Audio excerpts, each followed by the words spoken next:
If you win two in a row, Anthony, and Herrera wins, and you guys have your little, he can't wrestle, he's got holes in his game, you could be living in a whole new world. And I know you don't want to live in that right now. It's what's happening right in front of you, but there's a massive opportunity.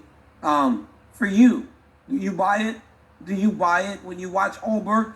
Not Anthony the fighter. We talked about this in the locker room. Not Anthony the guy that is fighting Carlos Ulberg. Anthony the guy that has to break down Carlos Ulberg. When you watch him as an analyst, do you see a guy that can compete with you? I don't know that I see a guy that can compete with me in a full mixed martial arts fight. That's kind of what I see. I see him in competitions with people that somewhat favor him a little bit. It's a lot of really high level strikers that he's been in there with, a lot of hard hitters, but not a lot of guys that are going to mix it up a whole bunch. No one's grabbing his neck and hanging on and pushing him up against the fence and banging knees to his body, ripping elbows, and then shooting and coming back up and striking. I don't think he's fought a super high-level mixed martial artist that can fight him anywhere. If you let him get to his spot, though, and let him feel comfortable, and you can see the swag when he starts to feel comfortable. He's got a really nasty long jab. He counters really well. He wants to draw out your counter to his jab. Nice check hook, really powerful, really smooth. And he does. You can tell he spends a lot of time with Izzy because he has a few things that kind of mirror what Izzy does. He hinges at the waist. He doesn't necessarily check leg kicks, but he's willing to throw them back.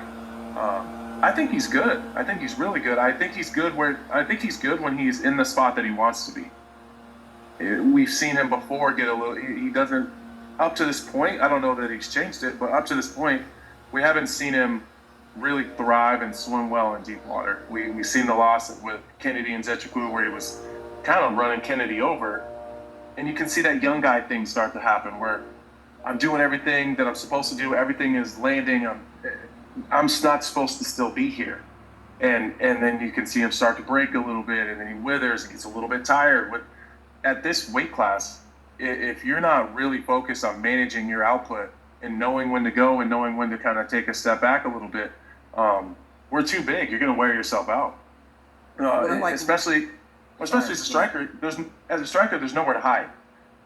I think you're known for your endurance, but if you start to get tired, you get a takedown, you can actively work while you're recovering.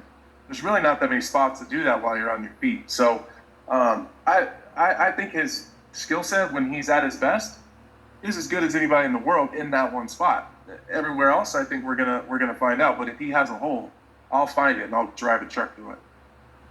Carlos Ulberg has an opportunity to really make a statement in his division. If he can get through Anthony Smith, it will be much harder than some people may think.